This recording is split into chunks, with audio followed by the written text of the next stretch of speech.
Amada Iglesia de Dios en Belisario Domínguez, paz a vosotros. Hermanos, tomen su lugar, esté usted cómodo, hermano, y vamos a tratar de concentrar nuestro pensamiento, hermanos, y le comento esto porque muchos de nosotros, y no me dejará mentir, muchas veces vivimos ciertas situaciones, tomas de decisión, cierta angustia a través de la semana. Y cada que nosotros nos enfrentamos muchas veces a esta adversidad, hermanos, espero que así lo veamos todos. Siempre tratamos de elevar el pensamiento a nuestro Dios. Y es ahí, hermanos, cuando entendemos que el Dios Todopoderoso, el Dios de Abraham, de Isaac y de Jacob, nos permite seguir adelante. Y seguir adelante, hermanos, es precisamente estar aquí, en este hermoso lugar. Es un es motivo de grata alegría, hermanos, poder estar aquí compartiendo con ustedes lo que nuestro Dios quiere que podamos tratar de entender y lo que nos quiere decir a través de este sábado. Disfrute entonces su día de reposo, hermanos. Olvide aquellas situaciones que se quedaron entre semana y tratemos entonces de concentrarnos, hermanos, en esta hermosa reflexión del día de hoy, denominada Trabajo en Unanimidad. Le voy a pedir a mi hermano Julio si me apoya con la presentación de soporte.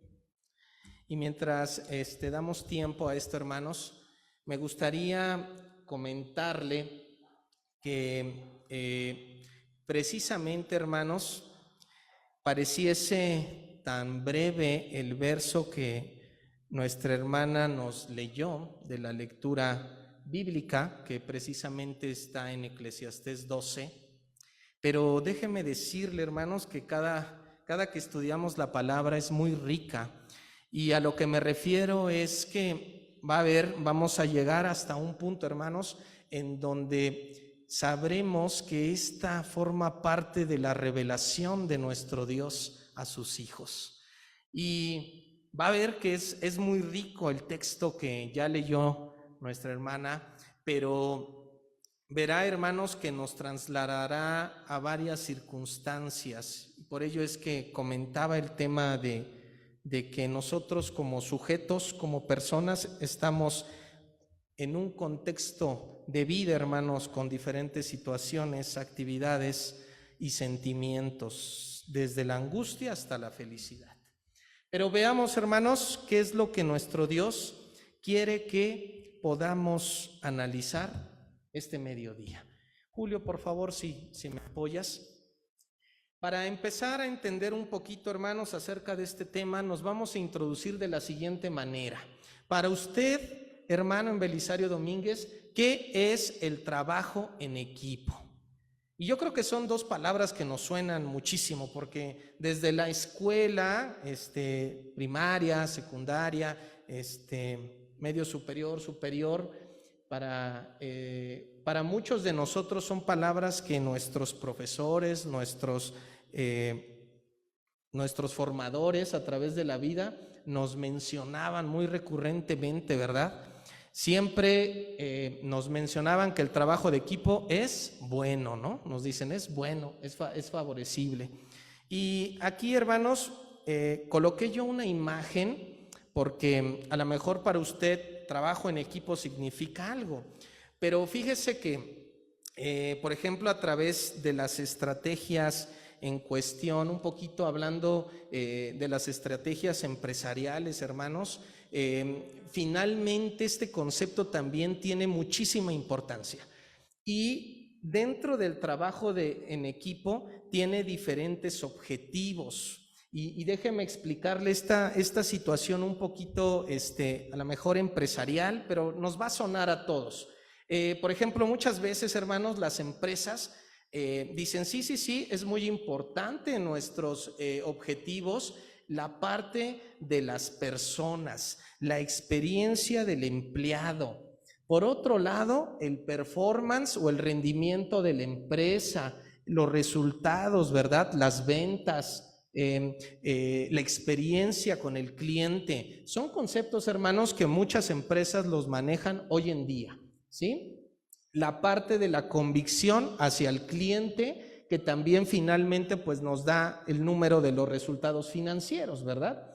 Y pues ya conceptos más novedosos y más nuevos, hermanos, como lo son ser sustentable o sostenible, ¿verdad? Muchas ya de las empresas actualmente dicen, bueno, el trabajo en equipo debe de tener un principio, y ese principio es que ese trabajo en equipo debe ser sustentable. ¿Qué quiere decir sustentable? Bueno, que debe ser amigable con el medio ambiente, amigable con ciertas características, ¿verdad? Y evidentemente algo también ya muy novedoso es la parte digital, ¿verdad? La activación digital. Generalmente ya todas las estructuras empresariales o las estructuras en general, hermanos, ya consideran el digital activation, ¿no? El digital conviction, que quiere decir que todo lo debemos de tener sostenido en una base de datos, en estas computadoras, en estos aparatos tan precisos, hermanos. Y aquí entonces la pregunta inicial, hermanos, que yo les hacía, ¿qué es para usted el trabajo en equipo? ¿Cree que tenga que ver con todos estos conceptos tan innovadores o tan novedosos, hermanos? O finalmente, hermanos, ¿qué es para usted el trabajo en equipo? Tal vez es más simple, ¿verdad, hermano? Tal vez es un poquito más simple, y quisiera comentarle algunas de las ventajas que yo creo que a ustedes les va a sonar definitivamente de trabajar en equipo. Y a lo mejor ahorita me voy a trasladar como cuando estamos a lo mejor en un momento en la empresa, o cuando está usted en un momento en la escuela, o cuando está usted en alguna reunión de personas que dicen, bueno, debemos de trabajar en equipo. ¿Por qué? ¿Por qué debemos de trabajar en equipo? Número 1, debemos de compartir situaciones de la convivencia diaria. Número 2, debemos de aunar estrategias, metodologías y técnicas, ¿sí? Con esto, con el trabajo en equipo, aumentamos el sentido de pertenencia, y pues también algo interesante, se forman las personas que organizan, y en esto formamos líderes, ¿sí? Y evidentemente el trabajo en equipo pues nos lleva a la unión de intereses. ¿Cree usted, hermano, que por ejemplo estos beneficios del trabajo en equipo los pudiéramos reflejar en nuestra iglesia, por ejemplo, en este conjunto de personas? ¿Cree que si nosotros trabajamos en equipo pudiéramos lograr la unión de intereses, podemos aumentar el sentido de pertenencia o formar líderes dentro de nuestra iglesia? Yo creo que sí, hermano, aplica, definitivamente aplica. Y tiene parte interesante, hermanos, porque estos conceptos que estamos tratando en la introducción, déjenme mencionarles que son pues conceptos básicos, ¿verdad? De el trabajo en conjunto. Y déjenme también mencionarle algo muy importante. En el slide usted puede ver en la parte izquierda de su pantalla una pequeña tablita. Y en esa tablita, para los que alcanzan a distinguir, fíjese que hay algo dentro de estas estrategias que nos dicen, a ver, personas de grupo. Es muy diferente tener un grupo a tener un equipo, ¿no? O sea, dentro de toda esta parte del trabajo en equipo, el trabajo colaborativo que tenemos, también ya nos empiezan a decir, debe de definir si usted quiere un equipo o quiere un grupo, ¿verdad? Y por ejemplo aquí, los grupos de trabajo, por decirlo, voy aquí a permitirme un poquito, hermanos, colocar los 4 objetivos: metas, sinergia, responsabilidad y habilidades. Y dentro de esos 4 principios nos muestran la diferencia. Por ejemplo, en un grupo de trabajo, la meta, pues se comparte la información, pero en un equipo de trabajo el desempeño es colectivo. Fíjese las diferencias que nos marcan, ¿no? Esta gente estudiosa de las administraciones y demás. Por ejemplo, en un equipo de trabajo la sinergia debe de ser siempre positiva, pero en un grupo puede ser neutral, ¿no? O bien puede haber hasta puntos negativos, ¿sí? La responsabilidad, y algo es bien importante, en un grupo de trabajo la responsabilidad es del individuo, de cada uno de los integrantes del grupo, pero en un equipo de trabajo la responsabilidad se vuelve, además de individual, se vuelve mutua o colectiva. Y déjeme ponerle un ejemplo rápido. Yo creo que usted, a los hermanos varones, a lo mejor se identifican más rápido. Vamos a trasladarnos al fin de semana pasada y déjeme mencionarle lo siguiente. Jugó la selección mexicana, ¿verdad? La selección que representa al país en el fútbol a nivel mundial. Y bueno, aquí la pregunta, hermanos, es, hermanos varones, ¿la selección mexicana es un ejemplo de un grupo de trabajo o de un equipo de trabajo? A ver, ¿quién me responde, hermanos? ¿De los varones o también de las hermanas que les gusta el fútbol? Unos dicen que un equipo. Sí, ese es el ideal, ¿verdad, hermanos? Un equipo de fútbol debería de ser un equipo, alguien que responsabilidad tenga tanto individual, para cada quien en su posición, los delanteros, los medios y los defensas, pero también tienen que tener una relación colectiva, ¿verdad? Debe de trabajar en conjunto el equipo de fútbol para lograr sus objetivos. Ahora, a lo mejor los varones me dirán, bueno, en el último partido no fue así, más bien parecían más un grupo, ¿no? Pero bueno, precisamente estas son algunas de las diferencias que quería que nos fuéramos llevando. Las habilidades, por ejemplo, en un equipo se complementan, son complementarias, y en los grupos son aleatorias, ¿no? Y diversas. Se muestra la diversidad ahí, hermanos.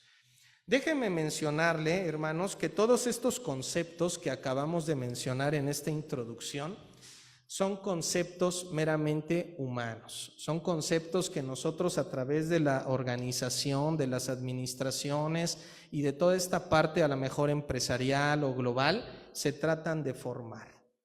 Pero aquí me gustaría que fuéramos un poquito más entrando en materia, porque Eclesiastés, híjole, es un libro muy valioso, hermanos, y en este texto que mencionábamos, Eclesiastés en su capítulo 4, hay mucha riqueza, hermanos, y me gustaría que fuésemos entendiendo. Entonces, le voy a invitar a que vayamos a Eclesiastés 4, antes de entrar en estos versos, para que nos vayamos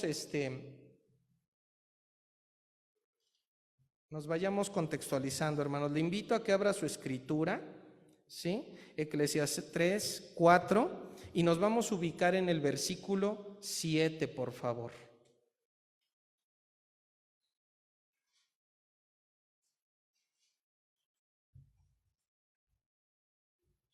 No se preocupe, hermanos, yo entiendo que es a veces complicado entender un poquito la parte de la introducción, pero deme tiempo para desarrollar este tema, y en la conclusión vamos a tratar de unir precisamente lo que dijimos al inicio, con esta conclusión ya cuando la tengamos. Entonces ahorita permítame Eclesiastés 4:7, por favor.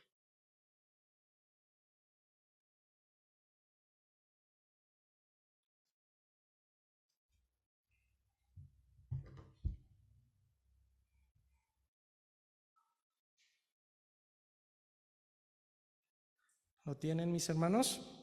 Vamos a leerlo, ustedes me apoyan con su vista. Ahorita también voy a pedir a ver si me ayudan a leer los otros textos, pero vamos a tratar de entender esta parte. Eclesiastés 4:7 dice de la siguiente manera: yo me volví otra vez y vi vanidad debajo del sol.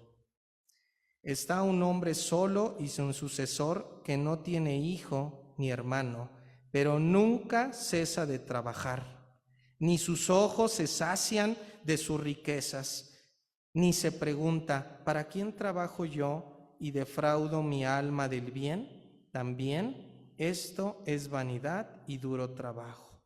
Mejores son dos que uno, porque tienen mejor paga de su trabajo. Porque si cayeren, el uno levantará a su compañero, pero ay del solo que cuando cayere, no habrá segundo que lo levante. También si dos durmieren juntos se calentarán mutuamente, mas ¿cómo se calentará uno solo? Y si alguno prevaleciere contra uno, dos le resistirán, y cordón de 3 dobleces no se rompe pronto. Hasta aquí dejamos la lectura de la Escritura, hermanos. Pareciese de primera mano, hermanos, que es un poquito compleja la lectura en la Escritura, pero definitivamente vamos obteniendo información en donde nos empieza a hablar de este trabajo en equipo, ¿verdad? Se menciona por ahí, lo que leímos, que una sola persona, cuando caiga, no habrá quien la levante, pero que si son dos, el uno levantará al otro, ¿verdad? Para poderse volver a solidificar. Y precisamente, hermanos, concluye muy brevemente el versículo 9, dice, mejores son dos que uno. Y es donde, hermanos, empieza entonces a escudriñarse la Escritura y decimos, bueno, ¿de qué parte, en qué sección, en qué punto serán dos mejor que uno? ¿Verdad? A lo mejor podríamos preguntarle a la Escritura.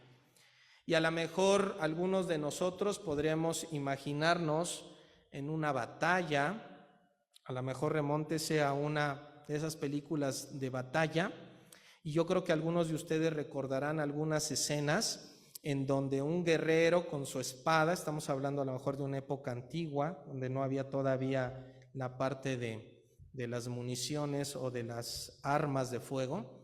Entonces los guerreros generalmente llevaban una espada o llevaban sus herramientas.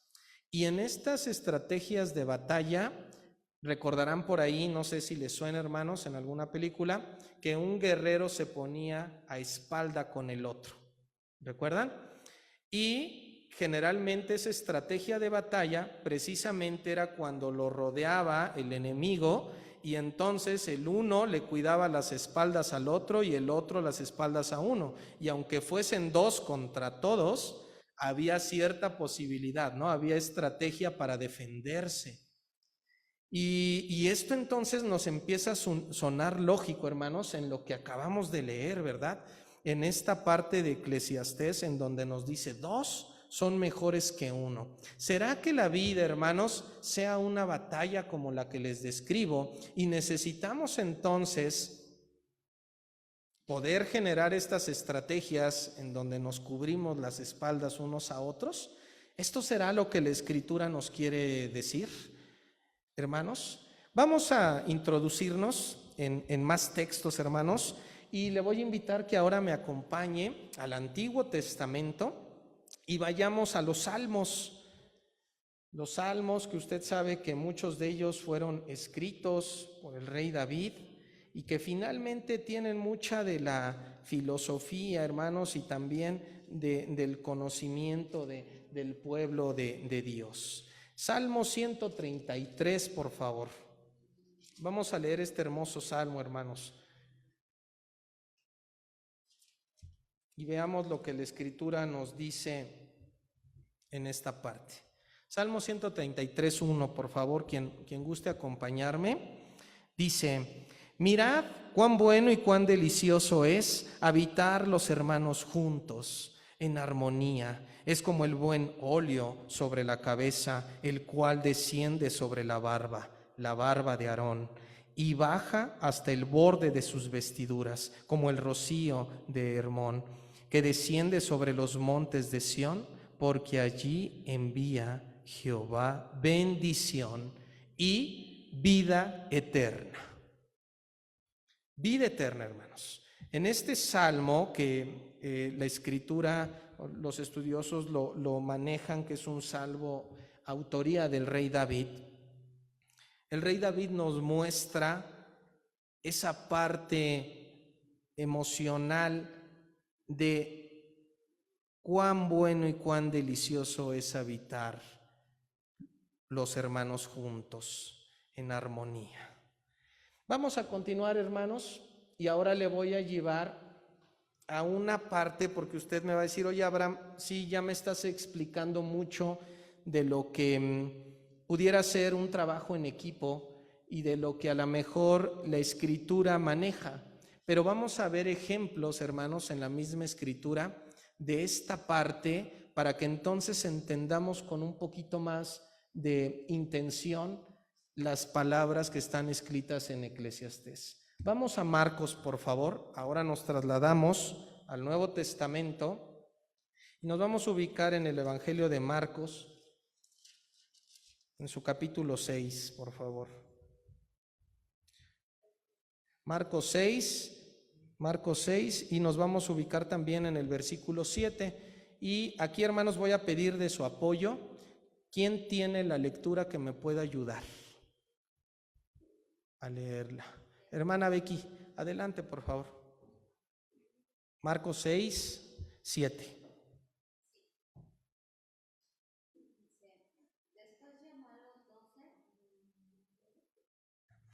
Gracias. Después Gracias. llamó a los 12 y comenzó a enviarlos de 2 en 2 y les dio autoridad sobre los espíritus inmundos. Y les mandó que no llevasen nada para el camino, sino solamente bordón, ni alforja, ni pan, ni dinero en el cinto, sino que calzasen sandalias y no vistiesen 2 túnicas. Y les dijo: donde quiera que entréis en una casa, posad en ella hasta que salgáis de aquel lugar. Y si en algún lugar no os recibieren, ni os oyeren, salid de allí, y sacudid el polvo que está debajo de vuestros pies para testimonio a ellos. De cierto os digo que en el día del juicio será más tolerable el castigo para los de Sodoma y Gomorra que para aquella ciudad. Y saliendo, predicaban que los hombres se arrepintiesen, y echaban fuera muchos demonios, y ungían con aceite a muchos enfermos y los sanaban. Amén. Amén. Gracias, hermana Becky. Hermanos, aquí en el contexto que nos estamos ubicando, estamos en la época de nuestro Señor Jesucristo, cuando nuestro Señor Jesucristo, después de visitar Nazaret, el lugar donde Él nació, nuestro Señor Jesucristo tenía muy clara la misión que nuestro Dios y Él tenían para toda la humanidad. Y en esta parte, hermanos, es un punto muy importante para todo el cristianismo y para la iglesia de Dios, porque déjeme decirle que es el primer momento en donde nuestro Señor Jesucristo, fundador de nuestra iglesia, llama a 12 personas, ¿sí? Pero esta parte, a pesar de que es de análisis profundo, lo que me gustaría que pusiéramos especial interés es en el versículo 7, después de que dice que llama a los 12, que son los 12 apóstoles. Fíjese qué estrategia les dio. Y menciona la escritura que los comenzó a enviar. Estamos en la parte inicial donde la iglesia se funda, donde nuestro Señor Jesucristo coloca 12 y les da un objetivo. Y ese objetivo es ir y predicar, ¿verdad? Las nuevas de salvación que comentaba nuestra hermana Becky al final. Pero fíjese la estrategia, los empezó a enviar, ¿cómo? De 2 en 2. Interesante, ¿había visto esta parte de la escritura, hermanos? ¿Por qué nuestro Señor Jesucristo los envió de 2 en 2? No se supone, hermanos, que si estamos hablando de 12 personas y los envío individuales, tendría más capacidad de abarcar, ¿no? Tendría más capacidad de poder permear al este, al oeste, al norte y al sur, lo que necesitaba permear nuestro Señor Jesucristo. Entonces, ¿por qué la estrategia fue de 2 en 2? Porque mejor son 2 que 1. Y recordemos entonces esas palabras de Eclesiastés. Si uno se cae, ¿qué va a pasar, hermanos? El otro lo levanta, correcto. Y si el que después se levantó se vuelve a caer, lo va a volver a apoyar. Y viceversa, hermanos. Si se cae el otro, lo tiene que apoyar el otro. Y con esta estrategia, hermanos, aunque pareciese que no fuese una estrategia ambiciosa, es una estrategia efectiva. Y es una estrategia planteada nada más y nada menos que por nuestro Señor Jesucristo. En el inicio de expandir las buenas nuevas, ¿sí? Y predicar a los hombres que se arrepintiesen.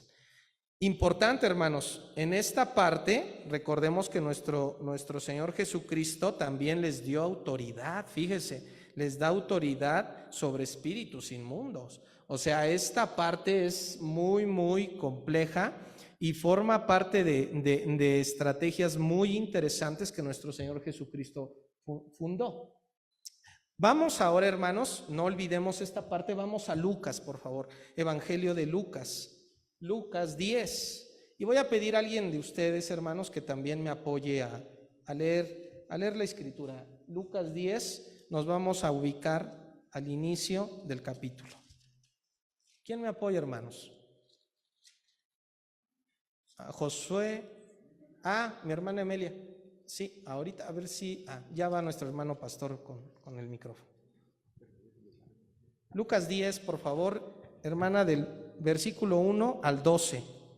Dice así la palabra: después de estas cosas, designó el Señor también a otros 70, a quienes envió de 2 en 2 delante de él a toda ciudad y lugar a donde él había de ir. Y les decía: la mies a la verdad es mucha, mas los obreros pocos. Por tanto, rogad al Señor de la mies que envíe obreros a su mies. Id, he aquí yo os envío como cordero en medio de lobos. No llevéis bolsa, ni alforja, ni calzado, y nadie saludéis por el camino. En cualquiera casa donde entréis, primeramente decid: paz sea a esta casa. Y si hubiese allí algún hijo de paz, vuestra paz reposará sobre él, y si no, se volverá a vosotros. Y posad en aquella misma casa, comiendo y bebiendo lo que os den, porque el obrero es digno de su salario. No os paséis de casa en casa.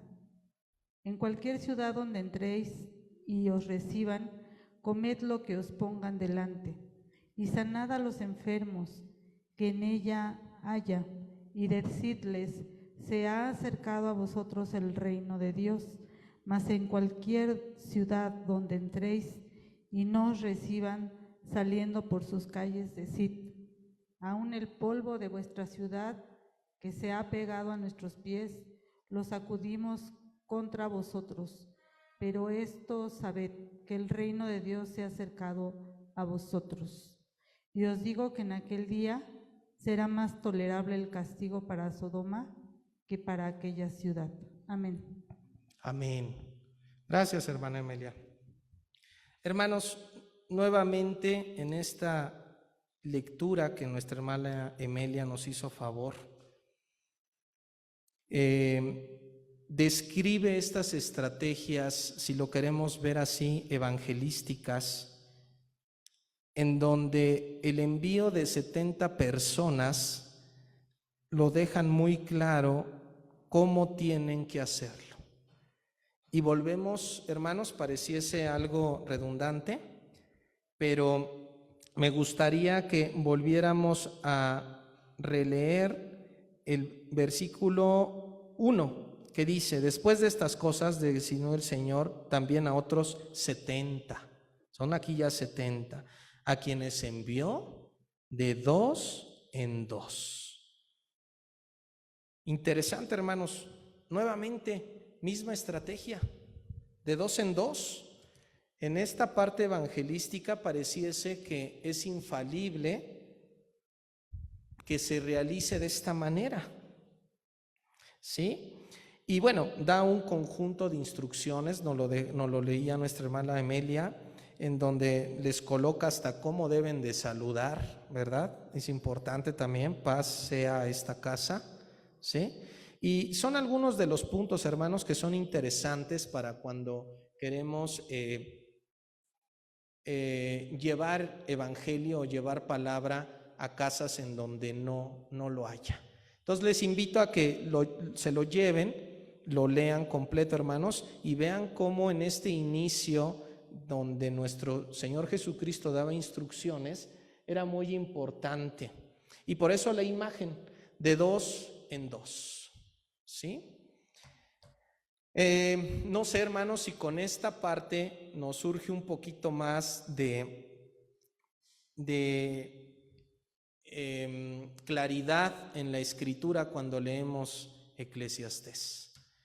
Yo creo que sí, es una parte muy importante el tema de la formación evangelística y poder también compartir el conocimiento con los demás, pero es interesante cómo sobre esta estrategia. Ahora déjeme mencionarle, ahorita vimos ejemplos en donde nuestro Señor Jesucristo fue el que instruyó esta forma. Veamos algunos otros ejemplos bíblicos que desde antes, hermanos, también pareciese que tienen que ver con esta lectura en Eclesiastés. Le voy a invitar que vayamos ahora a Números. Déjeme mencionarle que pues Números es un libro ya muy conocido para esta iglesia porque se ha venido estudiando, ¿verdad? Con cierto objetivo, hermanos, y ya no desconocemos esta parte. Números 13, el contexto, hermanos, para no perdernos, es evidentemente en la tierra prometida, ¿verdad? Cuando nuestro Dios saca al pueblo de Egipto, de la opresión, de la esclavitud, y están en búsqueda de esta tierra prometida.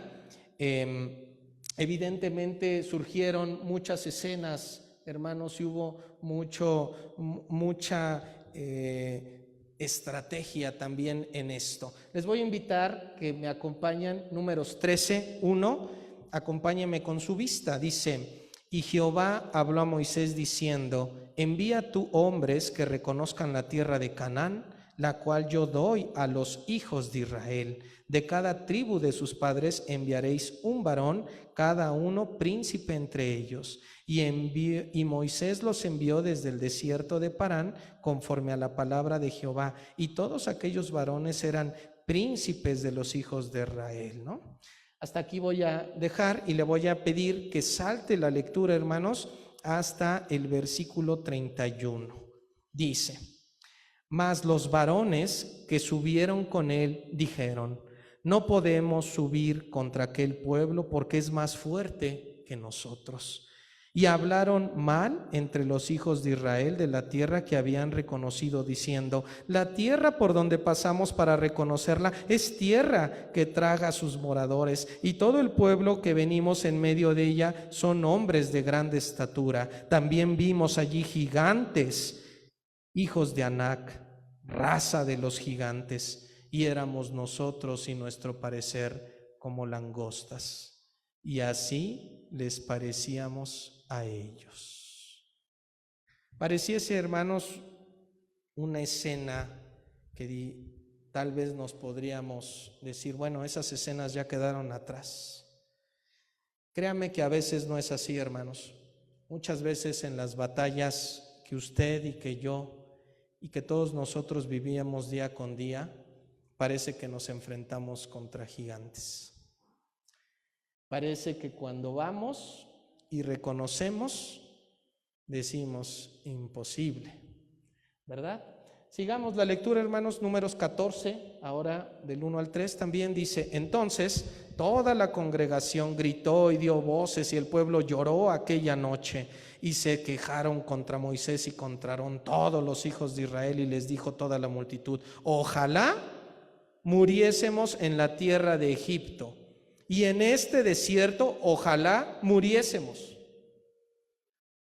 ¿Y por qué nos trae Jehová a esta tierra? ¿Para caer a espada y que nuestras mujeres y nuestros niños sean presa? Continuemos, hermanos. Les voy a pedir que nos saltemos al 6, ¿sí? Pero Josué, hijo de Nun, y Caleb, hijo de Jofone, que eran de los que habían reconocido la tierra, rompieron sus vestidos y hablaron a toda la congregación de los hijos de Israel, diciendo: la tierra por donde pasamos para reconocerla es tierra en gran manera buena.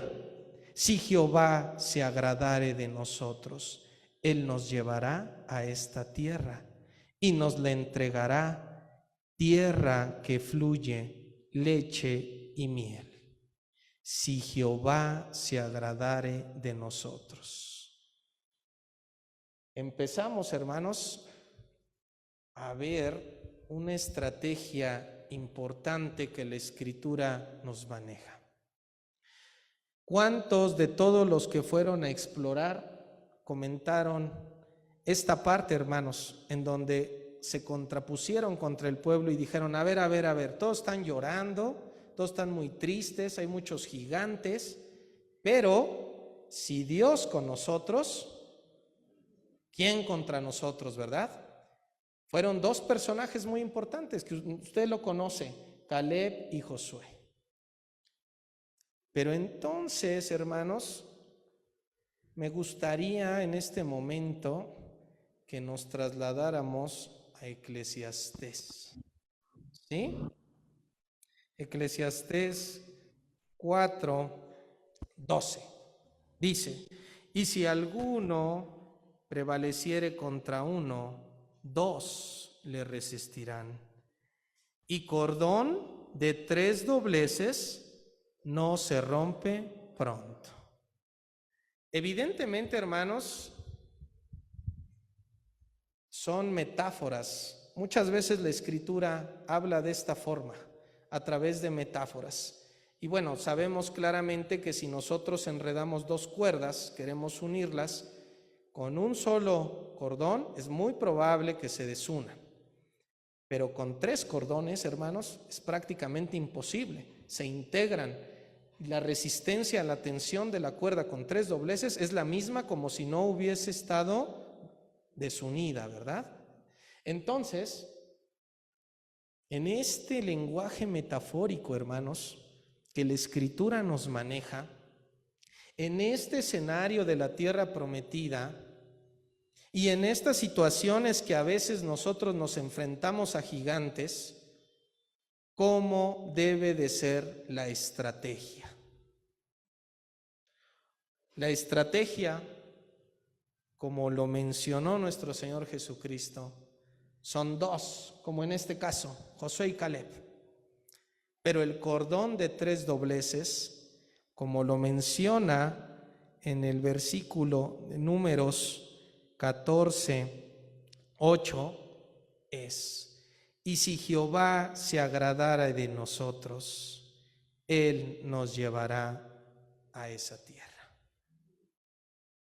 El cordón, hermanos, de 3, hablando en estas estrategias metafóricas, hermano, que usted debe siempre buscar, es Dios, el principio, el cordón que va a unir todo. Y en esta estrategia, hermanos, ante las batallas de la vida, recordemos esa escena, es importante que contemos en ese trabajo en equipo, en esa unanimidad en donde uno le cuida las espaldas al otro y que uno va a dar la vida por el otro. Y es complicado, hermanos, entender muchas veces el lenguaje en la Biblia cuando lo queremos aterrizar a nuestro diario vivir. Pero la estrategia ya se la dio nuestro Señor Jesucristo, de 2 en 2. ¿Sí? Y cordón de 3 dobleces junto con Él, con nuestro Dios, No va a haber forma, hermanos, que los gigantes lo venzan. Vamos a continuar, hermanos, y me gustaría que en estas metáforas en la Escritura veamos entonces con quién puede formar equipo, ¿sí? Veamos nuestro Dios cómo lo lleva también. Vamos en este mismo contexto de la tierra prometida, vamos ahora a Josué, libro de Josué, y nos vamos a ubicar en el capítulo 2. Y aquí nos vamos a ubicar en una escena padrísima, en donde yo recuerdo que cuando era niño y nuestras hermanas nos lo explicaban, híjole, era padrísimo entender Jericó y sus murallas. Vamos a Josué capítulo 2, por favor.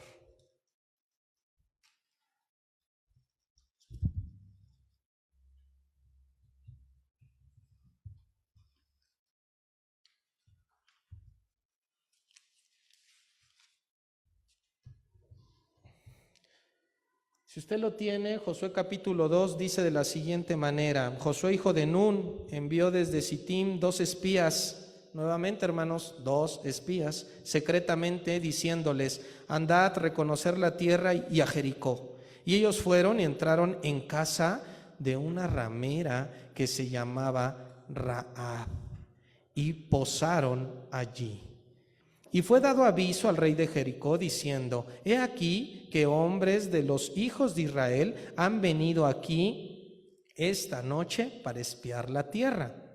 Entonces el rey de Jericó envió a decir a Rahab: saca a los hombres que han venido a ti y han entrado a tu casa, porque han venido para espiar toda la tierra. Estamos hablando del pueblo de Israel. Ya era un pueblo fuerte para ese momento, ya había logrado grandes conquistas, ya Moisés había abierto el mar hace años saliendo de Egipto. Y los pueblos de ahí, hermanos, ¿qué creen que tenían? Miedo, tenían temor. Y Jericó no era la excepción, era un pueblo fuerte, amurallado, pero que finalmente tenían miedo, ¿sí? Y en este escenario, donde Josué, como líder de estratega, manda a 2 personas, hay una tercera parte en donde estos espías logran entrar a esta tierra a través de Rahab, ¿sí? Y entonces pareciese un poco extraño, hermanos, porque Rahab, si vemos ahí el antecedente, pues dice que Rahab era una mujer, una ramera, ¿sí? Y precisamente, hermanos, quisiera que entendiéramos esto para contrastar muchas veces estas metáforas, ¿sí? Continuemos, Josué 12, por favor. Vamos en el mismo capítulo 2, nos saltamos al 12, dice: os ruego pues ahora que me juréis por Jehová que como he hecho misericordia con vosotros, así la haréis vosotros con la casa de mi padre, de lo cual me daréis una señal segura, ¿sí? Hasta ahí vamos a dejar, hermanos. Se los quiero contar un poquito más de esta manera.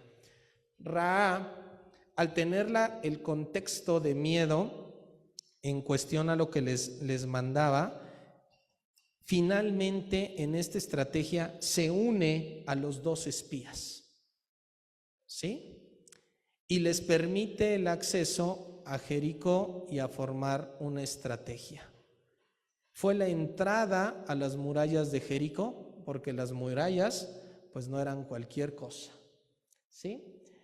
Y precisamente usted sabe qué sucede después, ¿verdad? Rahab le pide a estos espías que entonces hagan un pacto y un juramento, el cual consistía en: si ahorita yo te estoy apoyando, cuando tumben las murallas, ustedes me van a apoyar a mí y a mi casa, ¿verdad? Ese fue el pacto de Rahab con los espías. Vamos al 6, hermanos, por motivo de tiempo, vámonos al 6.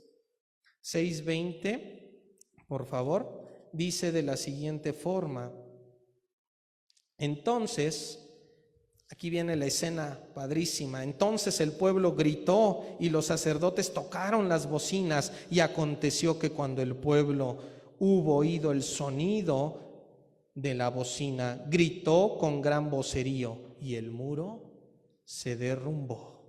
Las murallas de Jericó cayeron.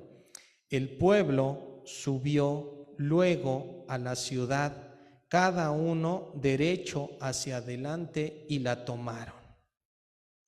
Continuemos, dice, y destruyeron a filo de espada todo lo que estaba en la ciudad, hombres y mujeres, jóvenes y viejos, los animales, bueyes, las ovejas, los asnos. Mas José recordó y dijo a los hombres que habían reconocido la tierra: entrad a la casa de la mujer ramera y hacer salir de ahí a la mujer y a todo lo que fuere suyo, como lo jurasteis. Se acordó del juramento en medio de la batalla. Y ahora, hermanos, es súper interesante esta parte, porque muchos de los estudiosos actuales en las estructuras, en la ingeniería, quiero mencionarles brevemente, pareciese un tema bien complicado lo que la escritura nos redacta, que a través de ruidos, de sonidas, de marchas, tumbaron las murallas, ¿no? Y cuando vemos las murallas decimos, híjole, ¿cómo es posible? Pero fíjese que en los estudios recientes hay un movimiento que le llaman que entra en resonancia. De hecho, este concepto es muy importante porque nosotros que vivimos en una zona afectada por temblores, es muy importante. Las estructuras que la Ciudad de México construye deben de estar construidas y equipadas para no entrar en resonancia de manera fácil, porque si no, ¿qué cree que pase? Cuando entra la estructura en resonancia, generalmente se vence. Entonces, algunos de los estudiosos de la Biblia, hablando desde este punto un poquito más ingenieril, mencionan que esta parte, cuando Dios le da esta instrucción a Israel, precisamente fue lo que formó el pueblo de Israel. Entre las voces, los gritos, las marchas, los sonidos, crearon resonancia en los muros, y eso permitió que los muros se cayeran, como si fuese un gran temblor, como una frecuencia de resonancia. Entonces es muy interesante, hermanos, que imagínese todo esto, el impacto en ese momento. Pero Josué le recordó a los espías: recuerda tu juramento con Ra. Y en ese momento, hermanos, me gustaría entonces, en esta estrategia, en este cordón, en este lenguaje metafórico que estamos utilizando, ¿se le hace correcto que podamos entender que el pueblo de Dios entró a Jericó y derribó a Jericó por este lazo de 3 arneses? Dios, los espías y Rahab. Y entonces aquí pareciese, oye, Abraham, ¿quieres decir que una ramera, como lo describe la Escritura, puede hacer este tipo de cordones? ¿Un pecador puede hacer este tipo de estrategias, Abraham? ¿De qué me hablas? Estas estrategias son para los predicadores, son para los que llevan la palabra. Sí, hermanos, pero también esta estrategia es universal. Es para todos aquellos que reconocen al Dios Todopoderoso. Y Rahab en ese momento lo reconoció. Sabía que el pueblo de Dios iba por delante de las murallas. Sabía que el poder de Dios, tarde o temprano, iba a vencer las murallas de Jericó. Y entonces, en su condición de extranjera y de pecadora, pudo hacer un lazo de 3 arneses en esta estrategia de nuestro Dios. Interesante, ¿no, hermanos? Interesante, porque luego pareciese que en nuestro diario vivir queremos que nuestro compañero sea ¿cuál? El mejor, el más hábil, el más sabio. Y muchas veces no entendemos que esos arneses pueden ser de diferentes formas. Con la fuerza de nuestro Dios, todo es posible. Tratando de ir concluyendo, hermanos, esta interesante metáfora en la Escritura, me gustaría entonces que usted me diga, ¿cuál sería su cordón de 3 arneses? Tal vez algunos digan, hermano, yo puedo formar un cordón, mi esposa y yo, junto con nuestro Dios. Adelante, hermanos. Tal vez otros me digan, hermano, yo me dedico al estudio y a la escritura. La iglesia, Jesucristo, nuestro Dios, ¿no forman un arnés de 3? Claro, hermanos, sólido, fuerte. Y algunos otros, hermanos, ¿puedo formar mi familia y yo, junto con nuestro Dios, un arnés de 3? Por supuesto. Esta estrategia, hermanos, pareciese tan simple, pero muchas veces tan complicada de aplicar, que por eso les comentaba, pareciese que el día de hoy nuestro Dios nos ha revelado algo interesante, algo que podemos aplicarlo a partir de hoy, hermanos. Y si usted define un objetivo y en su cordón coloca a Dios como prioridad y a nuestro Señor Jesucristo, créame que va a funcionar. Su estrategia va a ser positiva, aunque tenga gigantes encima, aunque tenga, hermanos, murallas altas que vencer. Su cordón, junto con nuestro Dios o nuestro Señor Jesucristo, va a ser muy sólido, hermanos. Muy sólido. Y entonces, hermanos, ahora sí, Eclesiastés 4:12, y con esto cerramos. Y si alguno prevaleciere contra uno, 2 le resistirán. Y cordón de 3 dobleces no se rompe. No se rompe, hermanos. Deseo de todo corazón que nuestro Dios le bendiga. Paz a vosotros.